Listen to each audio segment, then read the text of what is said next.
আজকে একদম একটা ভিন্ন ব্যাপার নিয়ে একটু আলোচনা করব। থাম্বনেইলে দেখেই বুঝতে পাচ্ছেন যে আমি লিখেছি মমতার বন্ধুরা। আশা করি এই ধরনের আলোচনা খুব কমই পাবেন এই সোশ্যাল মিডিয়াতে। আমি উত্তরপ্রদেশের একটা নেতার নাম বলছি, তিনি কংগ্রেস করেন। নেতার নাম হচ্ছে রশিদ আলভি। এই রশিদ আলভি উত্তরপ্রদেশে থাকেন, যেখানে কংগ্রেসের কোনো অস্তিত্বই নেই, কিন্তু তিনি সেখানে কংগ্রেসটাকে আঁকড়ে বসে আছেন। এবার এই রশিদ আলভির সঙ্গে পশ্চিমবঙ্গে আর.জি. করের ঘটনার কী মিল থাকতে পারে, বা কেনই বা আমি এই আর.জি. কর প্রসঙ্গে রশিদ আলভির নাম বলছি? বিষয়টা হচ্ছে, রশিদ আলভি হচ্ছে মমতা ব্যানার্জির খুব ঘনিষ্ঠ একটা বন্ধু, এবং বিগত দিনে দেখা গেছে যে যখনই মমতা ব্যানার্জি কোনো বিপদে পড়েছেন, এই রশিদ আলভি কিন্তু মমতার পাশে এসে দাঁড়িয়েছেন, এবং দিল্লির হাইকমান্ডকে এই রাহুল গান্ধী, প্রিয়াঙ্কা গান্ধী, তারপরে বেণুগোপাল, আরও যারা কংগ্রেসের বড় বড় উচ্চস্তরের নেতা আছে, তাদেরকে মমতা ব্যানার্জির হয়ে সাফাই গাইতে এবং তাদেরকে বোঝাতে সফলতা পেয়েছে।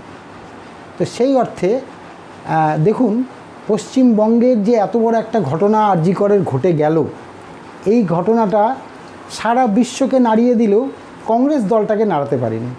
আজকে পার্লামেন্টে সবথেকে মানে সরকারের পরে সবথেকে বিরোধী দল হিসাবে কংগ্রেস প্রায় 100টা সিট পেয়েছে। শুধু সামান্য দুই একটা এদিক ওদিক টুইট করা ছাড়া রাহুল গান্ধী, প্রিয়াঙ্কা গান্ধী বা কংগ্রেসের আর কোনো অ্যাক্টিভিটিস পশ্চিমবঙ্গে চোখে পড়ছে? দেখুন তো, ভালো করে ভেবে দেখুন তো। বিরোধী দল, আমরা বলছি মোদির দোষ, অমিত শাহের দোষ, অমুক তমুক, কিন্তু মোদির দোষ, অমিত শাহের দোষ মেনে নেওয়া সত্ত্বেও এটুকু বলবো যে বিরোধী দল হিসাবে কংগ্রেস সেখানে অনেক শক্তিশালী। কেন তারা সেইখানে মোদিকে বা রাহুল গান্ধী কেন মোদিকে, অমিত শাহকে, স্বরাষ্ট্রমন্ত্রীকে কেন চাপ দিচ্ছে না, বা কেনই বা পশ্চিমবঙ্গে তাদের কোনো অ্যাক্টিভিটিস নেই? কেন অ্যাক্টিভিটিস নেই? রাহুল, আমি যেটা বললাম যে রশিদ আলভি কিন্তু খুব ভালো করেই জানেন যে আরএসএস কিন্তু ইদানিংকালে পশ্চিমবঙ্গে 356 বা রাষ্ট্রপতি শাসনের বিপক্ষে। সেটা কংগ্রেসও জানে যে আরএসএস কেন বিপক্ষে। আরএসএস এই কারণেই বিপক্ষে যে যদি 356 এখানে জারি করা যায় বা রাষ্ট্রপতি শাসন জারি করা যায়, তাহলে কিন্তু সেটা বিজেপির এগেনস্টে চলে যেতে পারে, এবং সেখানে বাম এবং কংগ্রেসরা হাওয়া পেয়ে যেতে পারে। সেই কারণের জন্য কিন্তু আরএসএস একটা প্রচণ্ড চাপ দিয়ে রেখেছে সেন্ট্রাল গভর্নমেন্টের উপরে, এবং একদম উল্লেখযোগ্যভাবে লক্ষ্য করে দেখুন, আমাদের রাজ্যপাল কিন্তু নিশ্চুপ। রাজ্যপালের রেকমেন্ডেশনের উপরেই কিন্তু এই সব হয়, এই 356 বলুন, 355 বলুন, এসব হয়। কিন্তু এত বড় ঘটনার পরেও রাজ্যপালকে কি কোনো স্টেটমেন্ট দিতে দেখেছেন? আজকে আমি যখন এই প্রতিবেদন করছি, তখন রাজ্যের ডাক্তারদের, সিনিয়র বলুন, জুনিয়র বলুন, নার্সদের, মেডিকেল স্টাফদের একটা অভিযান চলছে, রাজভবন অভিযান। সেখানে তারা গিয়ে এই কোশ্চেনগুলি করবেন যে আপনার কাজটা কি? আপনি তো রাজ্যের প্রধান, আইনের প্রধান, আপনার কাজটা কি? 1 মাস হয়ে গেল, 9 তারিখের ঘটনা, আজকে 7 তারিখ, প্রায় 1 মাস 2 দিন বাকি আছে। এই জায়গাটায় দাঁড়িয়ে আপনার সিবিআই কি করছে, রাজ্য প্রশাসন কি করছে, রাজ্য সরকার কি করছে? এই দাবিটা নিয়ে কিন্তু আজকে ডাক্তার, এবং এটা খুব ন্যায্য দাবি। দেখুন, সাধারণ মানুষ একেবারে তিতিবিরক্ত অবস্থায় আছে, সবাই আমরা বুঝতে পারছি। শুধু এই নয়, কোনো দিন যদি আমরা দেখি না যে এই যে ঝাড়গ্রাম বা উত্তরবঙ্গে এসে মমতা ব্যানার্জি আদিবাসীদের সঙ্গে নাচ টাচ করে, কোনো দিন যদি দেখি যে ওই রকম একটা নাচ হচ্ছে, নাচের প্রোগ্রাম হচ্ছে, তার ডান দিকে রাহুল গান্ধী, মাঝখানে মমতা ব্যানার্জি, বাদিকে প্রিয়াঙ্কা গান্ধী, অবাক হবেন না? কোনো মতেই অবাক হবেন না। এইটাই হতে হবে, এবং আগামীতে যদি দেখেন অবাক হওয়ার কিছু নেই। এই যে দুটো কংগ্রেস না একই জায়গায়, এরা জানে যে 29 জন পার্লামেন্টে গেছে বাংলা থেকে। এই 29টা মুখ নিয়ে কংগ্রেস খেলছে, কিন্তু সাধারণ মানুষদের এই রাজনৈতিক নেতাদের হাতে এইভাবে অপদস্থ হয়ে জীবন দিতে হবে? কি কি ভয়ঙ্কর নৃশংসভাবে মেয়েটা মারা গেছে, তাকে মেরে ফেলা হয়েছে। আমি এর আগের একটা আমার অনুবাদে একটা বলেছিলাম যে আগে ধর্ষণ না আগে খুন। আমি সেখানে ক্লিয়ার করেছিলাম যে আগে খুন করা হয়েছে, পরে নামকো আসতে ওটাকে ধর্ষণের মামলা হিসাবে সাজানোর জন্য ওটাকে একটা ধর্ষণের মামলা হিসাবে দেখানো হয়েছে। এই সঞ্জয় রায় ছেলেটা, সন্দেহ আছে সিবিআই কি করতে পারবে। এই সঞ্জয় রায়কেও কতখানি ও সাসপেক্ট করতে পারছে সিবিআই, এটা আমার মনে সন্দেহ আছে, এবং আমার না এরকম অনেক লোকের সন্দেহ আছে। তো এরকম মমতা ব্যানার্জির বহু মানে বন্ধু, পলিটিক্যাল বন্ধু যারা তাকে সাহায্য করছে পেছন থেকে, এটা আমাদের জানা দরকার। এবং এটা শুধু আমাদের জানা দরকার না, গোটা বিশ্ববাসীর জানা দরকার। অনেকেই হয়তো এই ম্যাটারটা আপনারা দেখুন, বামপন্থীরা তাদের মতো করে একটা আন্দোলন করছে, বিজেপির যারা আছেন তারাও ধর্ণা দিচ্ছে, আন্দোলন করছে। আমি এর আগে বলেছিলাম 14 তারিখ এবং 27 তারিখের যে আন্দোলনটা ছিল, সেই আন্দোলনটা কিন্তু বিজেপি স্পন্সর ছিল। এবং তারপরে এই যে 2-3 দিন আগে যেটা হলো, যেটাতে মাথাভাঙ্গা এবং বারাসাতে যে গণ্ডগোলটা হলো, এটা কিন্তু বামপন্থীদের আন্দোলন। দেখুন, আমি আরেকটা উদাহরণ দিই, যে সেটিং তত্ত্ব যেটা হয় না, সেটিং তত্ত্ব, এইখানে কিন্তু সবাই এখন আরও বেশি করে এটাকে মানে মনে করছে যে সেটিং কিন্তু একটা ঘটনা আছে। দেখুন, ভারতবর্ষের কিন্তু একটা এই ধর্ষণ বা খুন এই নিয়ে কিন্তু একটা আইন আছে, এবং সেই আইনে সাজা কিন্তু মৃত্যুদণ্ডও আছে। আমরা দেখেছি ধনঞ্জয়ের ক্ষেত্রে হয়েছে পশ্চিমবাংলায়, নির্ভয়া যে কাণ্ড দিল্লিতে হয়েছিল সেটাতেও কিন্তু ফাঁসি হয়েছে। তারপরেও কিন্তু এই রাজ্য সরকার, মমতা ব্যানার্জি সরকার, অপরাজিতা বলে একটা নতুন আইন নিয়ে আসলো, এবং সেটাকে শুভেন্দুবাবুর দল সাপোর্ট করলেন।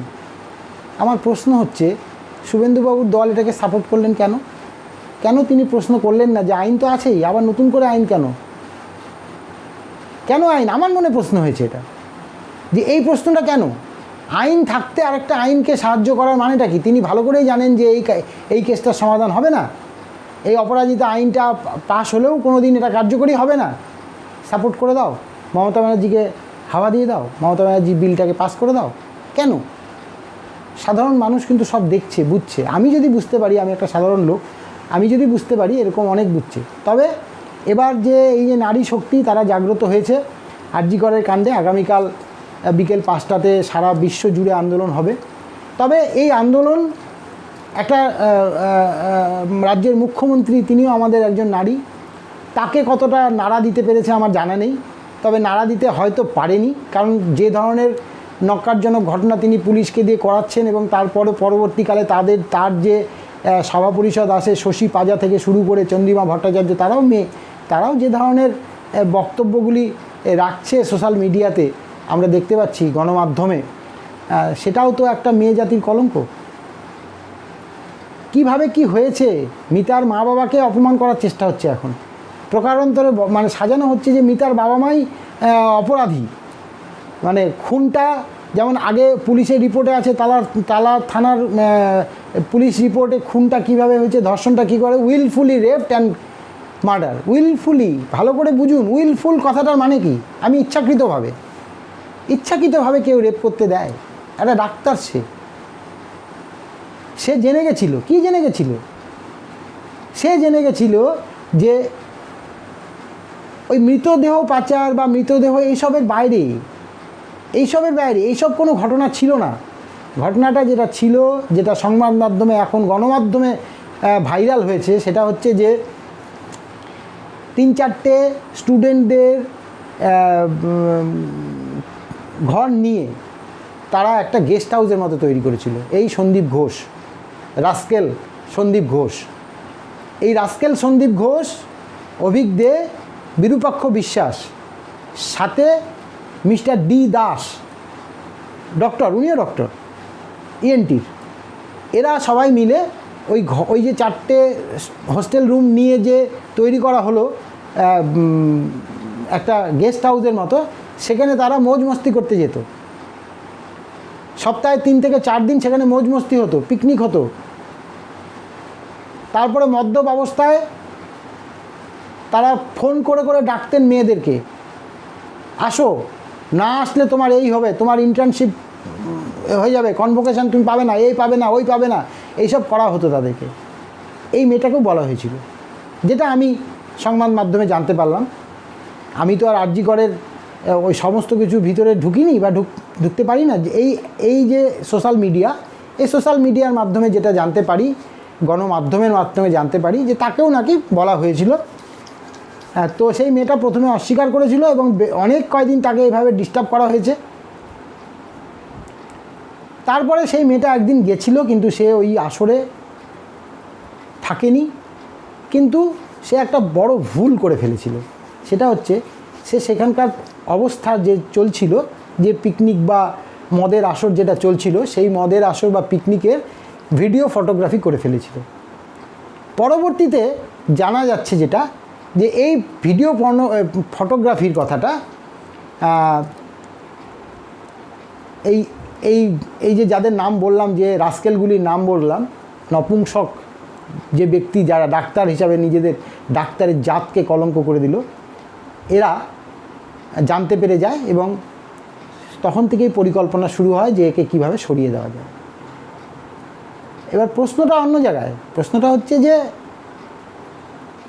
তোমরা অন্যায় করবে, সেটার প্রতিবাদ করা যাবে না। আজকে আমি একটা সোশ্যাল মিডিয়াতে দেখছিলাম, একজনের মা হাহাকার করছে যে তার মেয়েকেও, তার সঙ্গে আরও 7টা ছেলে, মানে এই 8 জনকে এই ডক্টর সন্দীপ ঘোষ, যাকে ডক্টর বলতেও এখন ঘৃণা করে, আজকে তাকে শোকজ করেছে। এতদিন ধরে তারা সব ঘুমাচ্ছিল, স্বাস্থ্য ভবন বা স্বাস্থ্য দপ্তর এবং স্বয়ং স্বাস্থ্যমন্ত্রী আজকে তাকে শোকজ করেছে। এখন তো অনেক কিছুই করবে, কারণ সময় যে শেষের দিকে, এটা মানুষ বুঝতে পারছে। সেই ব্যক্তির, সেই মেয়েটির মা, সেই মেয়েটির আমি নাম বলতে পারবো না, কেননা তার মা তার নামটি বলেননি এবং বললেন যে তিনি বর্ধমানে মেডিকেল কলেজে আছেন, এখন চাকরি করছেন। কিভাবে হেনস্থা করেছিল, তাকে হারামজাদা বলে প্রশ্ন করলো এবং শুয়োরের বাচ্চাটা বলেনি, শুয়োরের জাত বলেছে। হয়তো বাচ্চাটাই বলতো, কিন্তু তাতে হয়তো অনেকের হতো, সেই জন্য তিনি শুয়োরের জাত বলেছেন। এই জায়গাটা আমাদের ভাবতে হবে যে দেখুন, এটা অনেক দিন ধরে চলে আসছে। এছাড়াও আরও অনেকেই অনেক রকম বয়ান দিয়েছেন, কিন্তু ওই আর কি, যে ওই বকটুয়ে যেমন হলো, তুই একটু সাজিয়ে দিস, পুলিশকে বলছে ঘটনাটা সাজিয়ে নেবেন। তেমনি ওই কামদুনিতেও সেই হয়েছিল, যারা প্রতিবাদ করেছিল তাদেরকে বলা হয়েছিল যে ওই যে নকশালপন্থী, এরা নকশাল তো বলেনি, ওটাকে মাওবাদী, এরা মাওবাদী, এদেরকে তখন মাওবাদীদের একটু ছিল, সেই জন্য তাদেরকে মাওয়িস্ট বলে দেওয়া হলো। তো এটা তো আমাদের দেখে আসছি আমরা, প্রতিটা ক্ষেত্রেই এইভাবে চাপিয়ে দেওয়া, জোর করে বদনাম করে ধামাচাপা দিয়ে দেওয়া আর কি। এবং পরবর্তীকালে দেখা যায় যে ওই যার কেস এর ক্ষেত্রে করতে পারেনি, কারণ জুনিয়র ডাক্তাররা যেভাবে চেপে ধরেছে, তাতে আর বলতে পারেনি যে মেয়েটির চরিত্র খারাপ ছিল, কেন প্রতিটা ক্ষেত্রে আমরা দেখে আসছি। তো সুতরাং এই সরকারের যিনি প্রধান, তিনি খুব ভালো করেই জানেন যে আমার হাতে 30% সংখ্যালঘু ভোট আছে, আর 20% ভোট আছে আমার লক্ষ্মীর ভাণ্ডার, সুতরাং আমার 50% হয়েই যাচ্ছে। এরা যত কিছুই করুক, আমার সরকার চলবেই, সেই জন্য জোরপূর্বক বলে যে আমরাই পাবো, আমরাই আসছি, আমরাই করব। এরকম তো দেখা যায় না। বলাটা খুব সহজ, কিন্তু করে দেখানোটা তখনই হয় যখন করে দেখানোটার ক্ষেত্র আসে। তো ইনি জানেন যে আমাকে করে দেখাতে হবে না, আমার সংখ্যালঘু সম্প্রদায় এবং আমার লক্ষ্মীর ভাণ্ডার দিয়ে আমি উতরে যাব বারবার। তো সেই জন্য তিনি জোর গলায় বলতে পারেন যে আমাকে কে হারাবে, আমি তো জিতবই, আমরাই আসবো, আমরাই সরকার গঠন করব। এবং এটা সত্যিও হচ্ছে তাই। তাছাড়াও তো ভোটের যে সায়েন্টিফিক রিগিং আছে, সেই রিগিংয়ের সাহায্যে নিয়ে যেসব জায়গায় সংখ্যালঘু ভোট কম, সেই সব জায়গায় সায়েন্টিফিক রিগিংও করা হয়, এটা তো প্রকাশ্যে একদম সবাই জানে। তো আমি যেটা বলছিলাম যে এই যে বন্ধু দল, এই শুধু এই নয়, সারা ভারতবর্ষ জুড়ে মমতা ব্যানার্জির প্রচুর বন্ধু আছে।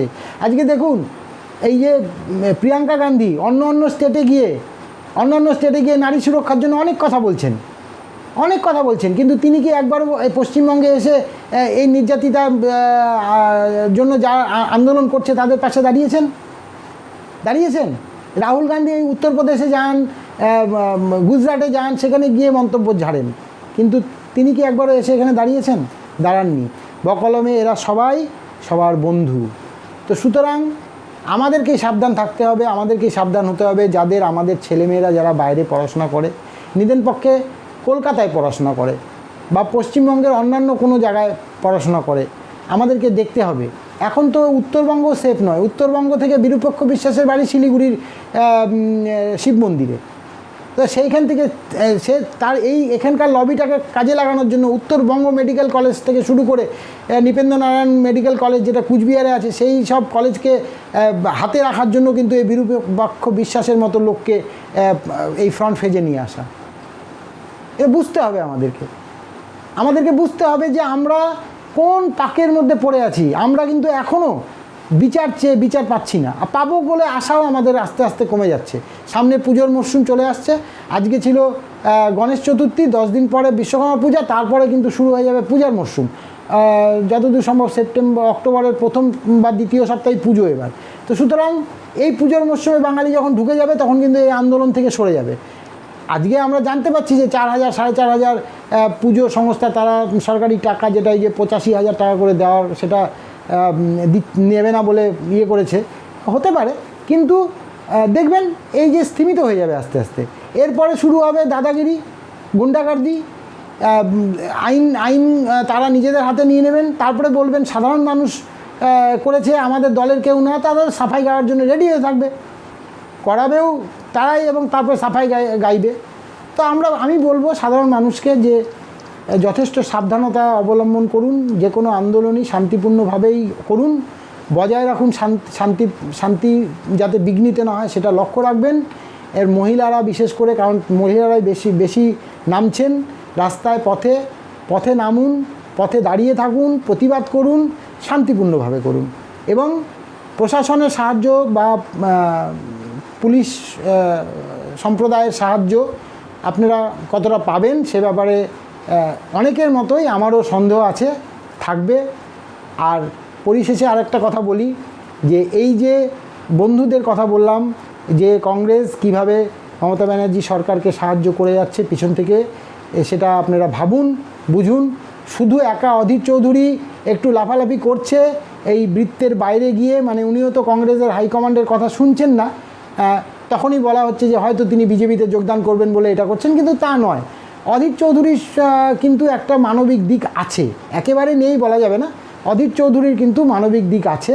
সেই দিকটাকে দেখে যদি আমরা দেখি, তাহলে উনি কিন্তু যেটুকু করছেন তিনি তার নিজের থেকেই করছেন, কংগ্রেসের কোনো প্রতিনিধি হিসাবে তিনি করছেন না বলে এটা আমার বিশ্বাস। তো যাই হোক, এই যে বিভিন্ন জায়গায়, বিহারে দেখবেন লালু প্রসাদ যাদব মমতা ব্যানার্জি ফেভারে কথা বলবে, তেজস্বী যাদব কথা বলবে।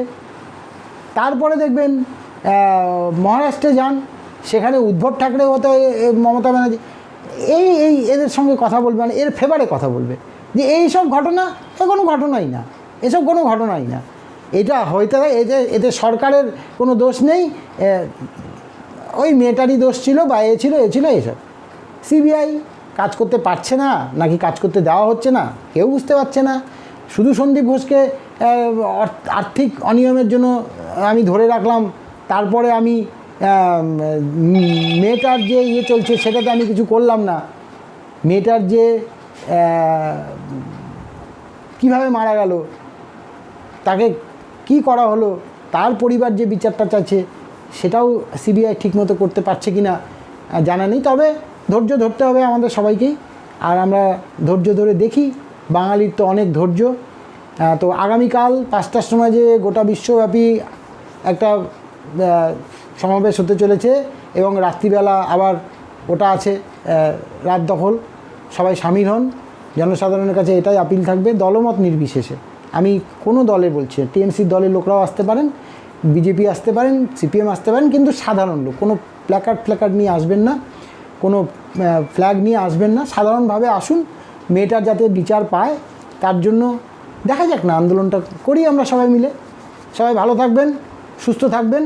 এতক্ষণ আপনারা দেখলেন আমার ছোট্ট ইউটিউব চ্যানেল স্টেট স্পিক্স, আর আমি তুষার ভট্টাচার্য। নমস্কার।